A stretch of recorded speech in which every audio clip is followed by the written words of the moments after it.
是有危险。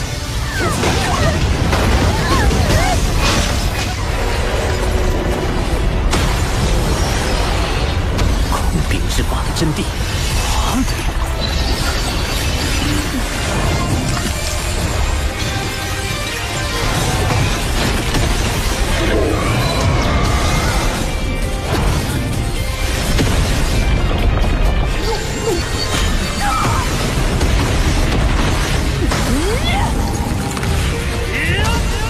Alright guys, balik lagi sama Ketua Sekte. Gimana kabar teman-teman semuanya? Baik-baik aja ya kan? Nah, di video kali ini kita bakalan ngelanjutin lagi pembahasan rekap alur cerita Donghua Shaolin 2 ya guys ya.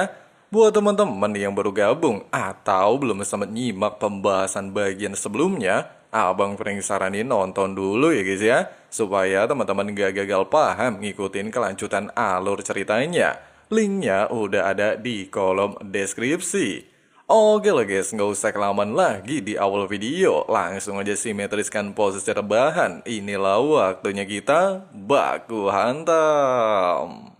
Singkat cerita, pasukan elit Master Alat Roh Kerajaan Ryu yang dilengkapi banyak alat roh penjelajah segala medan terlihat mulai memasuki kota naga, membuat para penduduk kebingungan apa yang akan terjadi selanjutnya.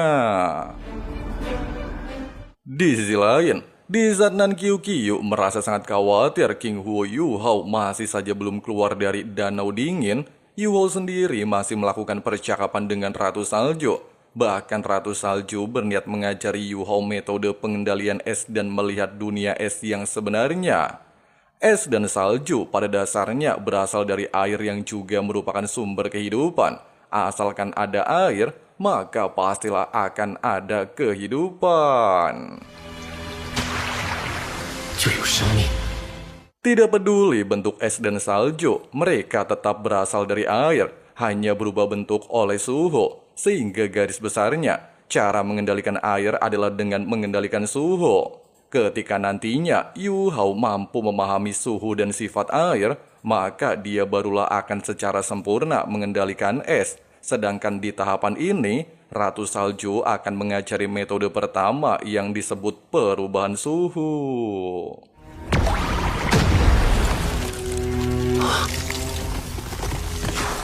Dalam perubahan suhu, air akan melepaskan energi panas dan berubah beku. Sedangkan untuk mencair, es perlu menyerap energi panas.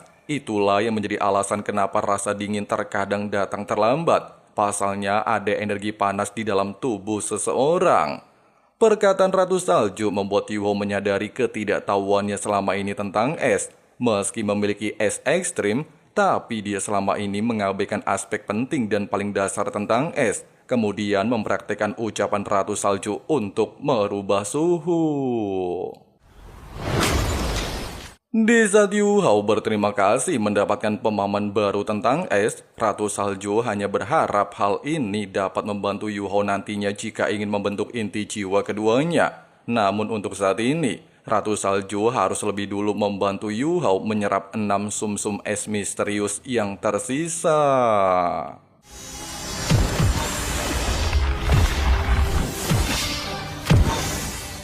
Sambil membantu Huo Yuhao, Ratu Salju mengungkapkan ekspresi muram. Dia menyayangkan goa es ini terbentuk di tempat ini dan bukan di wilayah ekstrim utara. Meskipun tempat ini juga dingin, tapi masih jauh dari wilayah ekstrim utara. Sehingga jika seluruh sumsum es misterius dihabiskan, maka tempat ini tidak akan bertahan dan hancur dengan sendirinya.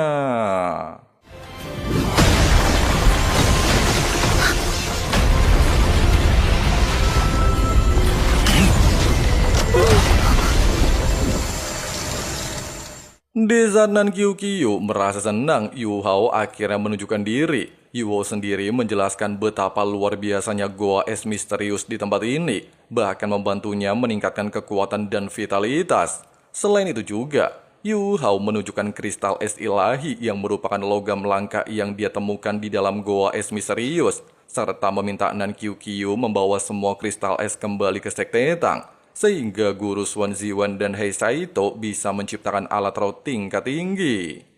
Sambil mengangguk, Nan Qiuqiu juga menjelaskan, saat Yu Hao berada di dalam Goa Es, sekelompok pasukan kerajaan Ryu telah memasuki kota naga dan mendirikan camp di luar kota naga.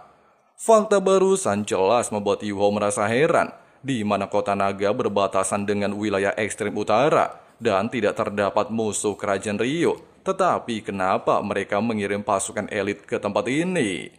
Meskipun Nan Qiuqiu sebelumnya tidak berani melakukan pengawasan terlalu dekat, tapi dari pandangannya, pasukan tersebut sangat disiplin, berjumlah sekitar 20.000 pasukan dan dilengkapi dengan alat roh. Tidak ingin mengambil resiko, Yu Hao lantas meminta Nan Qiuqiu kembali ke kota Shrek menyerahkan kristal es ilahi, sementara dirinya akan melakukan penyelidikan. Hanya dalam waktu sangat singkat, Yu Hao mampu menemukan lebih dari 100 alat roh pengintai udara, sehingga menandakan pasukan tersebut memiliki ambisi besar, bahkan terlihat sangat mencurigakan. Tidak sampai di sini, Yu Hao juga melihat lambang burung ponik yang menandakan merupakan pasukan ponik api, salah satu pasukan elit kerajaan Ryu yang semuanya beranggotakan perempuan. Dari cara pasukan berjaga dan melakukan tugas, Yu Hao mampu membayangkan pasukan ponik api tidak lebih lemah dari pasukan Adipati Harimau Putih. Namun tidak melihat adanya alat roh terhubung pertahanan yang dipasang di tempat ini, Yu Hao menduga kota naga hanyalah tempat istirahat. Dengan perasaan penasaran apa tujuan sebenarnya dari pasukan ponik api, Yu Hao lantas memberanikan diri melakukan penjelinapan ke dalam camp militer. 抓个舌头问问。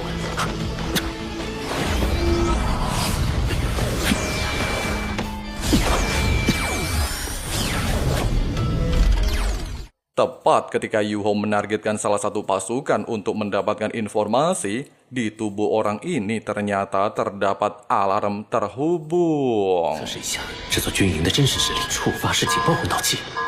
Kejadian barusan jelas membuat posisi Yu Hao diketahui dan menjadi target seluruh alat roh di tempat ini, sehingga Yu Hao dengan cepat menggunakan kemampuan domain es dan salju.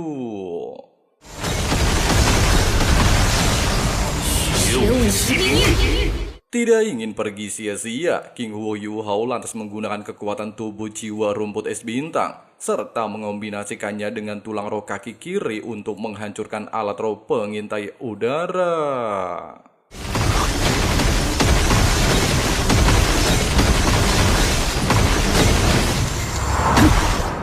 Di saat Yu Hao terkejut, teknik roh yang digunakan sangat kuat dan mencapai radius 1 km, rumput es bintang justru membanggakan dirinya sebagai binatang roh 100.000 tahun, sehingga mana mungkin tulang roh yang dia berikan jelek. Singkat cerita, di saat komandan pasukan merasa muak musuh hanya satu tetapi bisa melarikan diri, seorang bawahan menjelaskan, musuh sangatlah kuat, mampu menggunakan atribut es dengan area luas, dan menghancurkan alat roh pengintai udara, bahkan menghilang tanpa jejak. Selain itu juga, musuh memiliki kemampuan spiritual, membuat alat roh kehilangan bidikan saat melepaskan tembakan. Menyadari musuh tidak biasa dan seolah-olah sangat familiar, komandan pasukan yang diketahui adalah Juzi mencoba untuk bersikap santai. Dia juga berniat untuk memindahkan camp militer dan memancing musuh kembali menunjukkan diri. Di sisi lain, dua orang sosok misterius yang kemungkinan berasal dari sekte roh suci terlihat sedang memantau perkembangan binatang roh kera eksperimen.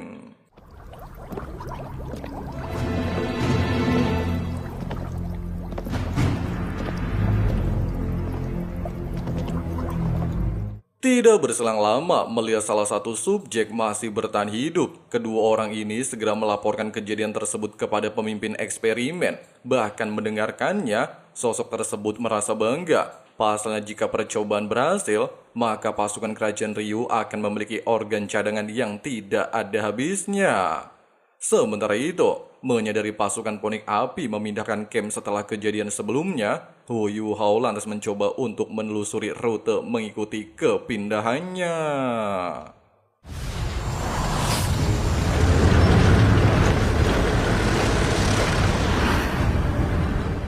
Dalam perjalanan mengikuti perpindahan, Huo Yuhao jelas dibuat terkejut, di mana pasukan tersebut benar-benar sedang menuju wilayah perbatasan ekstrem utara. Bahkan ketika seluruh pasukan baru saja kembali membangun camp, Huo Yuhao tidaklah membuang-buang waktu dan segera melakukan penyelinap seperti sebelumnya.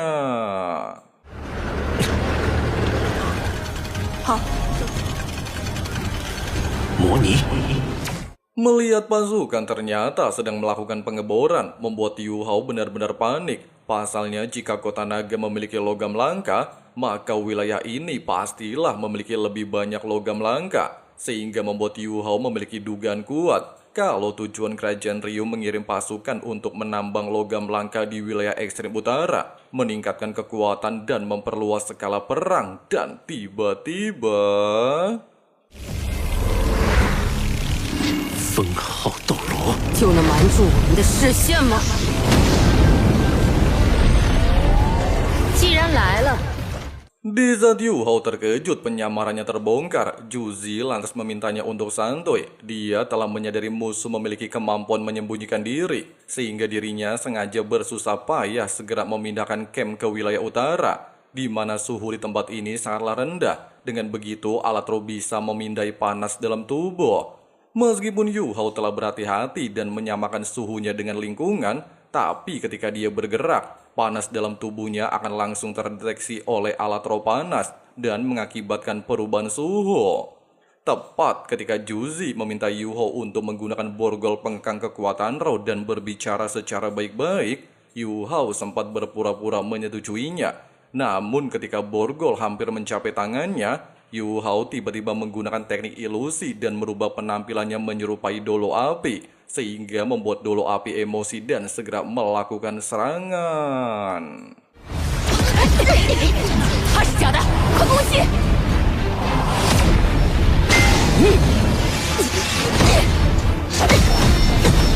到底哪个是假的？ Merasa muak dengan keadaan seperti ini, serta pasukan bingung menemukan yang asli, Dolo Api lantas melepaskan alat roh tingkat 9 yang disebut Ponik Api. 集魂导师的实力。 Setelah Jenderal Ponik melepaskan alat roh level 9, hal itu seketika membuat keadaan Yu Hao terdesak. Selain penyamarannya terbongkar, seluruh pasukan di tempat ini juga melakukan serangan secara serentak. Terlebih lagi, dia juga harus menghadapi gempuran seorang Feng Hao Dolo. Tepat ketika Bing Er turun tangan melakukan baku hantam melawan Jenderal Ponik Api, serta mampu menahan setiap serangan mengandalkan medan wilayah es utara, Wu Yu Hao lantas menggunakan teknik pertukaran Xuanwu untuk menargetkan Juzi dan melepaskan serangan shock spiritual. Meskipun kemampuan tersebut berhasil mengusir pasukan penjaga, tapi sayangnya Juzi memiliki alat roh pelindung spiritual, sehingga memaksa Wu Yu Hao menggunakan kemampuan tulang roh rumput es bintang. 明显不如那个。人生有危险。 Menyadari hanya menculik Marsal alias Juzi barulah memiliki kesempatan untuk melarikan diri dari tempat ini, Wu Yu Hao dengan gila melepaskan bentuk sejati mata Ashura. Meskipun seluruh pasukan segera melepaskan alat roh barrier terhubung, tapi kali ini tidaklah mampu bertahan lama, membuat Yu Hao pada akhirnya berhasil mencapai tujuannya. Tapi tiba-tiba... Mengesampingkan rasa terkejut dan berpura-pura tidak saling mengenal, Juzi lantas bersandiwara menjadi Sandra Yu Hao. Pasalnya dia menyadari adik juniornya tidaklah mungkin mampu menghadapi pasukan Ponik Api yang diketuai Dolo Api Ponik Luan Feng level 94. Terlebih lagi reputasi Luan Feng sendiri bisa dibilang setara dengan Dolo Langit Ye Yulian. Menyadari semua ucapan Juzi adalah kenyataan dan tidak mungkin mengambil resiko, Wu Yu Hao lantas bersandiwara akan membunuh Juzi jika mereka tidak membiarkannya pergi. Tidak memiliki pilihan dan status Juzi tidaklah sederhana, Luan Feng pada akhirnya menuruti permintaan tersebut. 阁下言而有信，让他走。Setelah tiba di lokasi yang aman serta Yu Hao ingin segera meninggalkan tempat ini, Juzi tiba-tiba saja menunjukkan sikap lemah lembut dan tidak menyangka Yu Hao ternyata masih hidup. Meskipun pertemuan kali ini bisa dibilang dalam keadaan bermusuhan, tapi Juzi tidak bisa menyangkal perasaannya merasa senang mengetahui Yu Hao masih hidup, serta berpesan kepada Yu Hao untuk tidak menjadi musuh kerajaan Ryu. Di saat Yu Hao mengatakan bisa membantu Juzi meninggalkan kerajaan Ryu memulai kehidupan baru, serta tidak perlu terlibat dalam kekejaman perang seperti masa lalunya, Juzi justru terlihat emosi. Pasalnya tindakan kerajaan Xinglo saat itu telah membunuh ayahnya dan menghancurkan keluarganya. Tujuannya hidup sampai saat ini hanyalah untuk membalas dendam, dan semuanya dimulai dari saat ini di bawah dukungan Su Tianran. Selain itu juga, dikarenakan mereka berdua memiliki jalan dan pemikiran yang berbeda, Juzi meminta Yu Hao untuk membunuhnya saat ini juga. Jika tidak, Yu Hao tidak akan memiliki kesempatan untuk menghentikan tindakannya. Dia akan membawa kerajaan Ryu menguasai seluruh benua dan menyatukan ketiga kerajaan asli benua Doulo. Jika hari itu terjadi, Juzi bisa menjamin tidak akan ada lagi perang di dunia ini dan menciptakan perdamaian abadi. Tapi tiba-tiba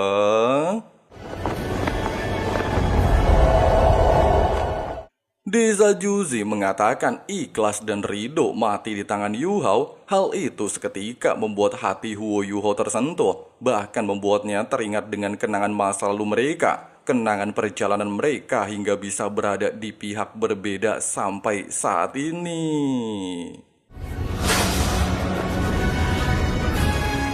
Bukannya membunuh Juzi, Huo Yu Hao justru secara sengaja melukai tubuhnya. Hal ini sebagai bayaran atas jasa Juzi yang dulu pernah menyelamatkan hidupnya dari serangan Raja Serigala Bulan, sehingga hutang budi di antara mereka bisa dianggap impas. Terlebih lagi dikarenakan mereka hanya bisa menjadi musuh, Yu Hao berjanji akan menghentikan Juzi dengan segala cara.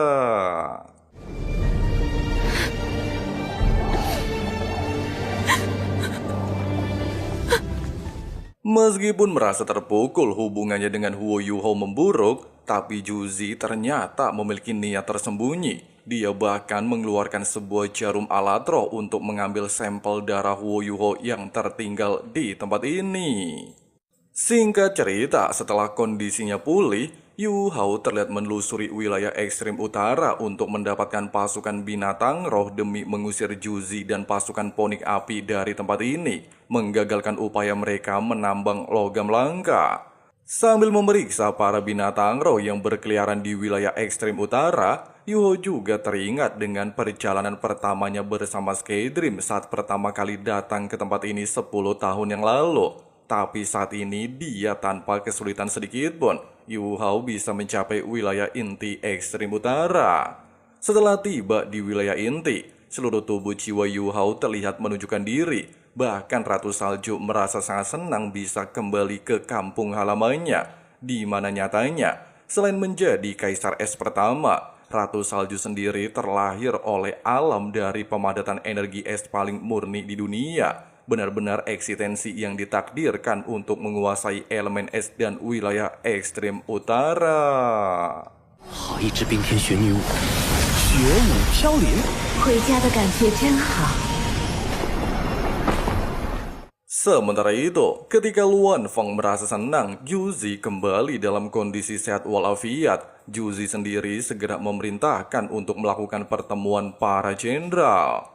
Menyadari Yu Hao pasti akan kembali dan menggagalkan rencananya, Juzi lantas memerintahkan untuk mengaktifkan semua alat raw dengan kekuatan penuh, memperketat deteksi, dan mempercepat penambangan logam langka, serta mengharuskan seluruh pasukan siap dalam kondisi tempur. 他肯定还会回来，很久没有杀人。 Di sisi lain, kembalinya Putri Salju langsung menarik perhatian gerombolan binatang raw menuju lokasinya, membuat Huo Yu Hao terlihat sedikit panik. Pasalnya, selain binatang raw tingkat rendah, ada juga Raja Beruang Es Utara, serta Kaisar ketiga Raja Kera Iblis Salju. Semua kekuatan yang berkumpul di tempat ini tidak lebih lemah dari jajaran penguasa Hutan Stardo.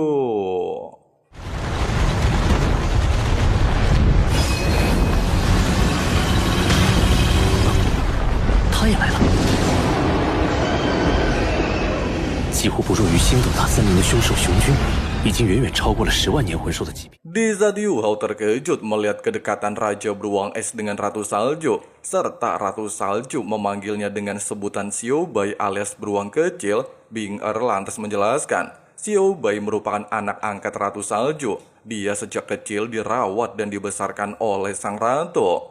Tidak hanya itu, Raja Iblis Salju alias Ahtai sekalipun juga tunduk kepada Ratu Salju, sehingga menandakan betapa tingginya statusnya di tempat ini. Sementara itu, selain merasa senang melihat wilayah ekstrim utara selalu damai, Ratu Salju juga memiliki dua hal yang ingin dia sampaikan.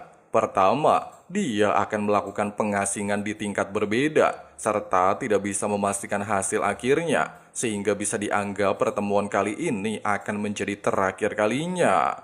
Ucapan Ratu Salju barusan seketika membuat seluruh binatang roh meraung dan menunjukkan kesedihan sangat dalam. Mereka seolah-olah tidak rela kehilangan pemimpin yang selama ini melindungi wilayah ekstrem utara. Bahkan kesedihan mereka memuncak ketika Ratu Salju mengatakan hal kedua, di mana dia ingin memilih penggantinya sebagai kaisar utama. Di tengah-tengah rasa frustasi rakyatnya, Ratu Salju lantas menunjuk Ahtai sebagai penggantinya, meminta seluruh binatang roh di tempat ini menghormatinya seperti mereka menghormati dirinya, membantu Ahtai untuk menjaga kedamaian wilayah utara dan menuruti semua perintahnya. Di saat Ahtai bertanya bagaimana dengan Bing Er, serta dia merupakan orang yang lebih cocok menjadi pengganti, Ratu Salju menegaskan, Bing Er juga akan pergi bersamanya melakukan pengasingan. Itulah sebabnya hanya Ahtai yang cocok menjadi penggantinya. Meskipun dirinya pergi, tapi Ratu Salju menegaskan, wilayah utara akan tetap menjadi wilayah utara, sehingga Ahtai harus tetap memperlakukan setiap klan dengan baik dan meneruskan cita-citanya. Hanya mempertahankan kedamaian, mereka barulah bisa bertahan menghadapi musuh dari wilayah luar. Siapapun yang melanggar perintahnya akan langsung menjadi musuhnya. Di saat Ratu Salju baru saja menyampaikan tujuannya, Xiao Bai sempat bertanya bagaimana dengan dirinya. Ratu Salju menegaskan, selain Xiao Bai adalah keluarganya, Xiao Bai juga hampir mencapai hambatan 300.000 tahun dan peluangnya hanya 30% untuk berhasil. Oleh sebab itu, Ratu Salju meminta Xiao Bai untuk ikut bersamanya dan menemukan jalan lain untuk berkultivasi mencapai keabadian.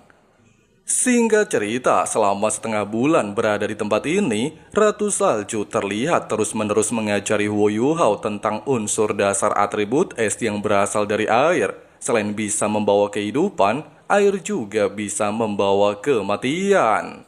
Di tengah-tengah momen ini, menyadari sikap Ratu Salju sangat berbeda dari sebelumnya, serta seolah-olah lebih sentimental, membuat Bing Er terlihat heran. Sementara Sky Dream langsung menegaskan, hubungan Ratu Salju dan Huo Yuhao melampaui hubungan mereka berdua, di mana dengan pengorbanan Yi Legacy yang merupakan kesadaran setengah dewa, dia membakar energi ilahinya, menjadikan Huo Yuhao dan Ratu Salju memiliki ikatan darah, sesuatu hal yang tidak mereka berdua miliki. Bahkan dari lubuk hati yang paling dalam, Ratu Salju kemungkinan telah menganggap Yu Hao sebagai ayahnya.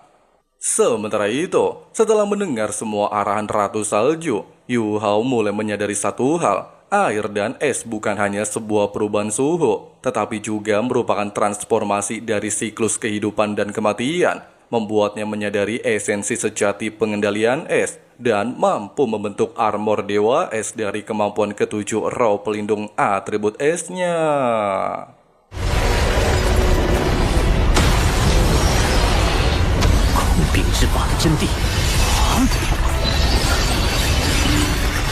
Setelah Yu Hao memahami semua pengendalian es dan sangat mirip dengan teknik Necromancer, dia lantas meminta seluruh anggota dan pasukan binatang roh untuk segera OTW mengusir pasukan ponik api ke Kerajaan Rio. Di tempat lain, selama hampir 1 bulan melakukan penambangan, seorang bawahan melaporkan telah menemukan 12 logam langka dengan kualitas sangat tinggi. Bahkan 2 di antaranya merupakan logam dengan variasi sangat langka. Di saat Juzi merasa puas dan meminta untuk mempercepat penambangan, sebuah badai salju tiba-tiba saja membombardir tempat ini. 坏了，这场暴风雪不太对劲。暴风雪预警！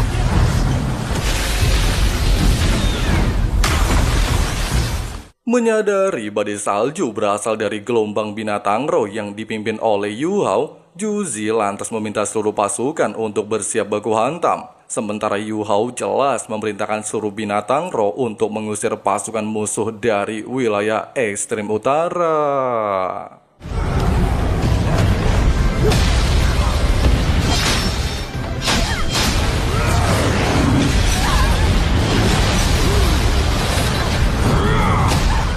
Di momen terdesak, Juzi menunjukkan kapasitasnya sebagai seorang marsal. Selain meminta melakukan serangan balasan, dia juga meminta seluruh pasukan untuk segera mengaktifkan pertahanan terhubung, mengabaikan musuh di darat, dan fokus mengatasi udara. Tapi Yu Hao jelas tidak tinggal diam dan meminta pasukan beruang dan kera Titan untuk segera menghancurkan perisai pertahanan. 快启动联动防御护罩！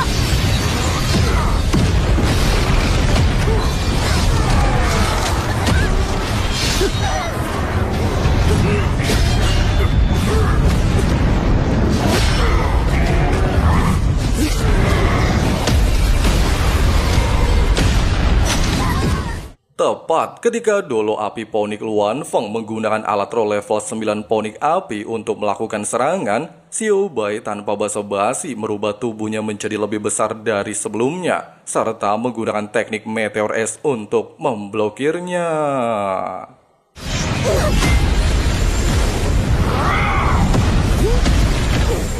Tidak membuang kesempatan ketika Luan Feng terdesak, Huo Yu Hao segera mengambil inisiatif menyerang. Meskipun Luan Feng berhasil memblokirnya, tapi Yu Hao tidaklah menyerah. Dia lantas menggunakan teknik ketujuh bentuk sejati atribut es.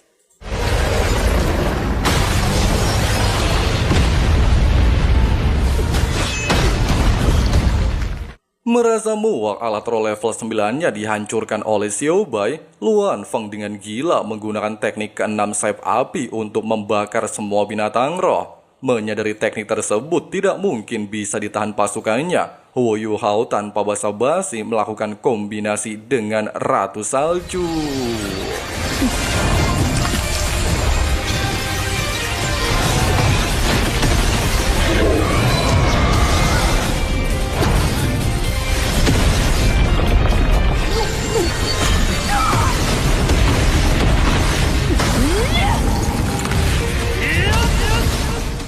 Setelah baku hantam mereda dan pasukan Ponik Api terdesak tanpa mampu melakukan perlawanan, Tai lantas meminta Juzi untuk segera membawa seluruh pasukannya meninggalkan wilayah ekstrem utara. Kejadian hari ini hanyalah sebuah peringatan. Jika terulang kembali, Tai berjanji tidak akan berbelas kasih dan menghabisi seluruh penyusup yang memasuki wilayahnya.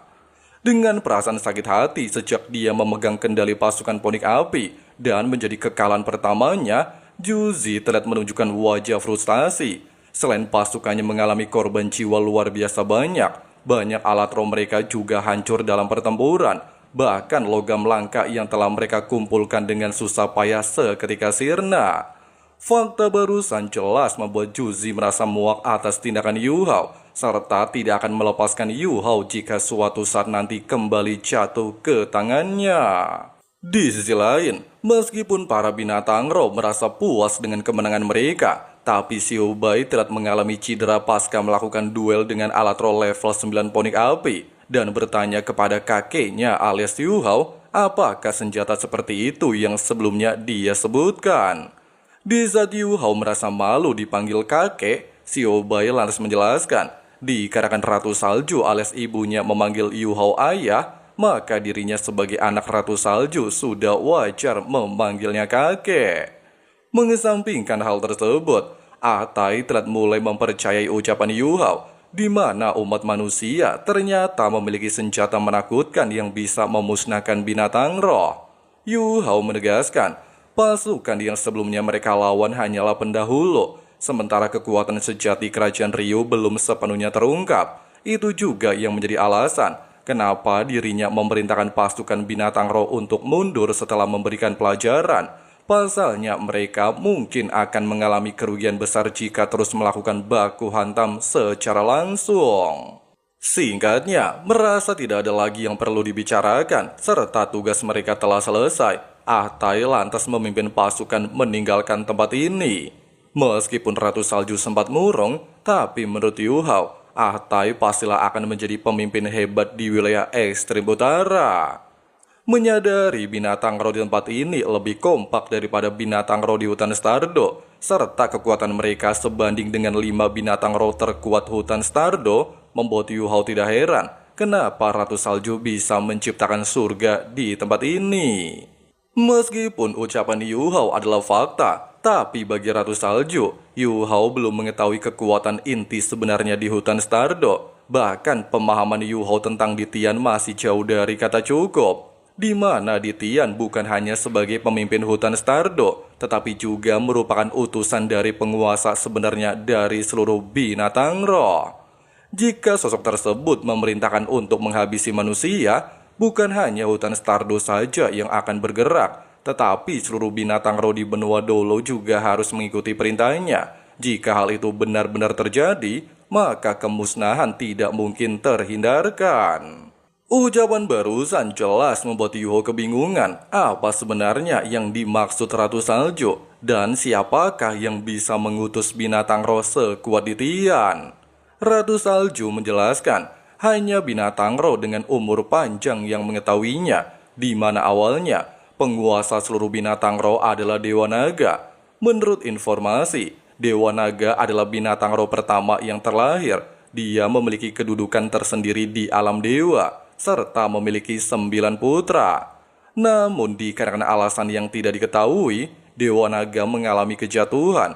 Dan setelah kejatuhannya, Dewa Naga terpecah menjadi 2 yang disebut Raja Naga Emas dan Raja Naga Perak. Keduanya mewarisi kekuatan dari Dewa Naga dan berkeliaran di benua Dolo, menjadi penguasa bagi para binatang roh di benua ini.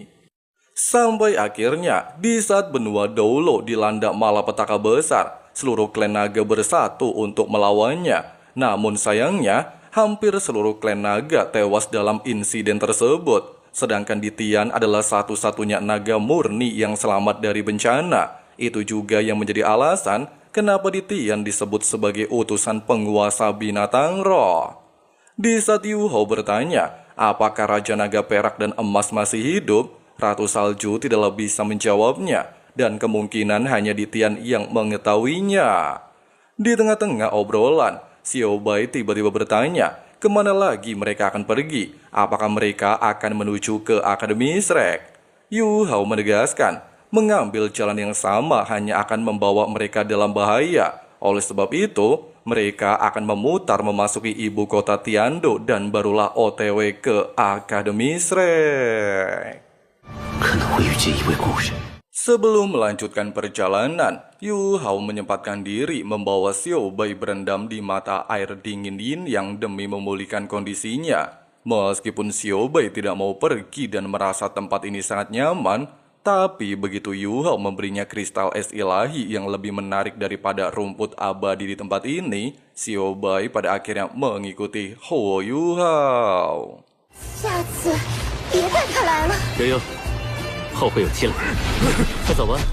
Sementara itu, di saat para anggota Sekte Tang terkejut Nan Qiu Qiu kembali hanya seorang diri, Nan Qiu Qiu lantas menjelaskan, di saat Yu Hao baru saja selesai menambang logam es langka, pasukan kerajaan Matahari Bulan tiba-tiba saja datang di luar kota naga, sehingga Yu Hao memintanya kembali terlebih dahulu membawa logam langka, sementara dia bertujuan melakukan pengintaian. Meskipun BIB menyadari kerajaan Matahari Bulan pastilah memiliki rencana menempatkan pasukan di wilayah naga yang terkenal keras dan dingin, tapi baginya tindakan Yu Hao terlalu nekat. Oleh sebab itu, dia meminta Nan Qiu Qiu untuk menyerahkan logam langka kepada Guru Xuan Ziwen, sementara dirinya akan menyusul Yu Hao. Tapi tiba-tiba... 我想找霍雨浩确认。梧桐，我去吧。 Di saat Beibe tidak menolak dan meminta Qiu untuk memberitahu Tang Wutong lokasi kota naga, Tang Wutong sendiri beranggapan Yu Hao pastilah tidak akan mengambil jalan yang sama seperti saat dia datang. Sementara itu di kota Tiando, kerajaan Tianhun yang saat ini telah dikuasai pasukan kerajaan Ryu, Yu Hao telah melakukan penyamaran dan mendatangi lokasi lama Sekte Tang. 小梁老师，这里是一切的源头，就是在这里建立发展起来的。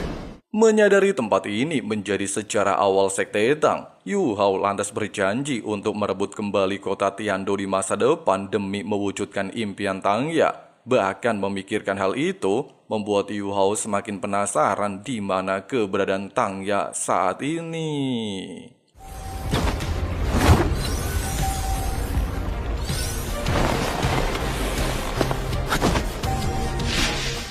Sambil melakukan penyelidikan mendekati istana Tianhun, Yu Hao memutuskan memasuki sebuah dasar kolam untuk menghindari deteksi alat roh pengintai spiritual. Bahkan dengan bantuan kekuatan mata takdirnya, Yu Hao mampu menemukan banyak celah. Yu Hao beranggapan, dikarenakan kota Tiando memiliki sejarah panjang di benua sebagai bekas istana kerajaan Tiando di masa lalu, maka kota ini bisa dianggap penting oleh kerajaan Matahari Bulan. Sehingga orang yang bertanggung jawab di tempat ini pastilah memiliki status cukup tinggi. Bahkan mungkin Sekte Roh Suci juga mengirim perwakilan ke tempat ini. Dan kemungkinan orang yang paling sesuai adalah Tangya. Sambil memikirkan hal itu, Yu Hao lantas menanamkan teknik ledakan es di dasar kolam. Sehingga bisa dia gunakan dalam situasi mendesak. 瞬时引爆的优势是猝不及防，有瞬时和蓄力两种引爆方式。 冰雹术。 Setibanya di area tengah istana, Yu Hao lantas secara sengaja menggunakan kombinasi mata takdir dan deteksi spiritual ke area dengan pembatas spiritual untuk memancing musuh menemukan lokasinya. 精神探测。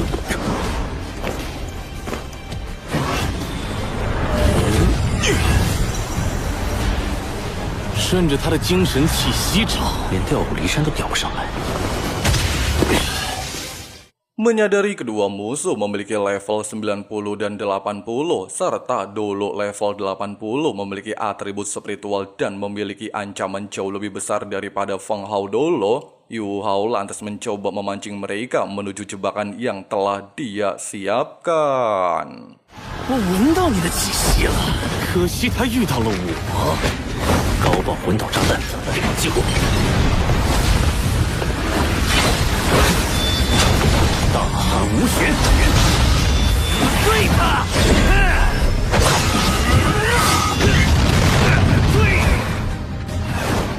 Tepat ketika aksi pengejaran mencapai kolam air serta kedua musuh berniat melepaskan kekuatan penuh untuk menghabisinya, Yu Hao tanpa terduga menggunakan teknik tulang roh teleportasi, bahkan membuat kedua musuh masuk ke dalam jebakan ledakan esnya.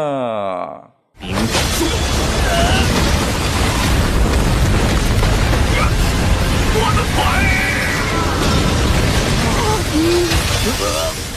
Kejadian barusan jelas menarik perhatian termasuk Jing Hongchen dan kedua cucunya. Bahkan meski salah satu musuh berhasil diselamatkan oleh Dolo Bayangan, tapi dia tetap saja mengalami cedera cukup fatal. Bahkan kejadian ledakan es tersebut seketika mengingatkan Jing Hongchen dan kedua cucunya dengan insiden kehancuran aula kebajikan. Meskipun Dolo Bayangan beranggapan jika Jing Hongchen mendapatkan keberuntungan terpilih menjadi penguasa baru kota Tiando yang memiliki sejarah panjang selama 10.000 tahun, namun kejadian seperti ini jelas sulit untuk dipertanggungjawabkan.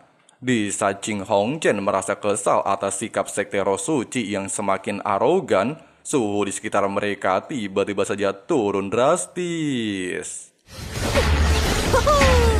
这血有问题。 Di saat Dolo Bayangan merasa heran serta seluruh alat roh mereka mengalami penurunan suhu, Jing Hongchen lantas berinisiatif untuk melihatnya secara langsung. Di sisi lain, menyadari hanya tersisa 3 Feng Hao Dolo di tempat ini, serta satu Feng Hao dulu terluka parah oleh insiden sebelumnya, bahkan dulu tipe spiritual telah terbunuh. Yu Hao lantas bertekad untuk segera memasuki istana demi menemukan keberadaan Tang Ya.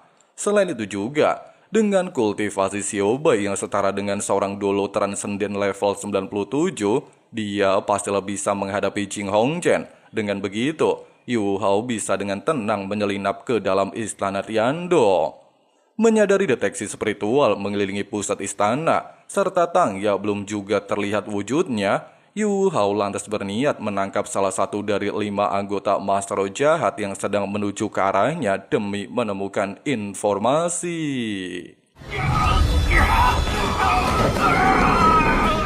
Merasa muak atas tindakan Yu Hao, Udin yang diketahui seorang Sagero lantas mencoba melakukan pengejaran. Tapi sayangnya, dia justru masuk ke dalam jebakan Huo Yu Hao ke sebuah area terpencil. Meskipun Udin telah melepaskan kemampuan keempat tangisan hantu pelahap, tapi sayangnya, hanya dengan menggunakan kemampuan ketujuh mata spiritual dan atribut es, Udin dibuat tidak berdaya.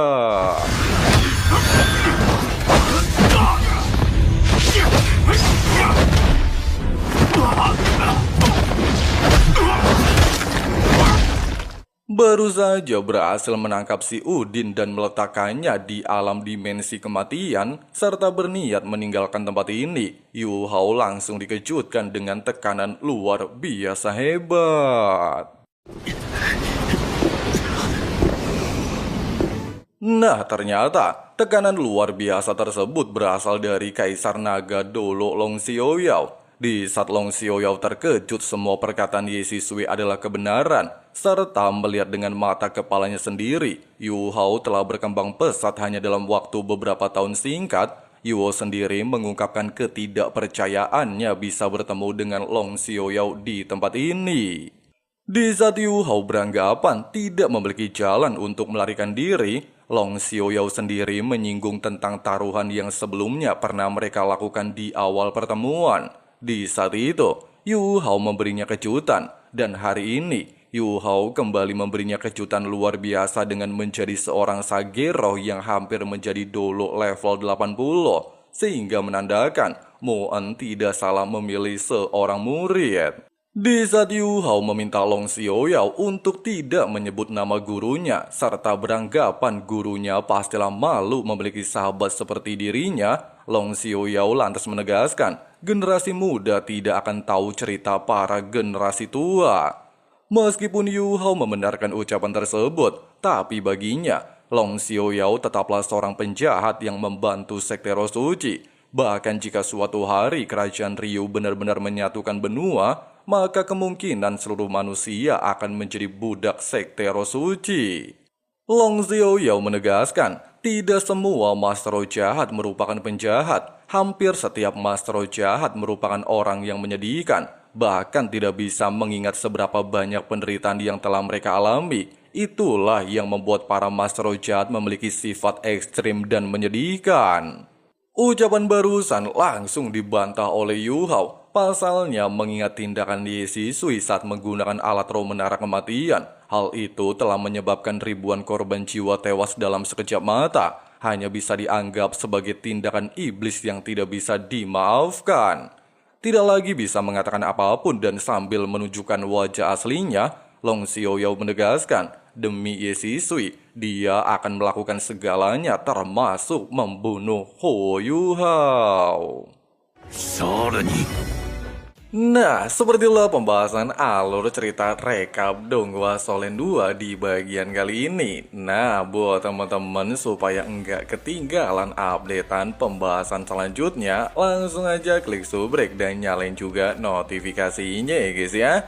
Di sini Abang Frank si Ketua Sekte undur diri mau lanjut ngopi santuy dulu. See you and bye-bye.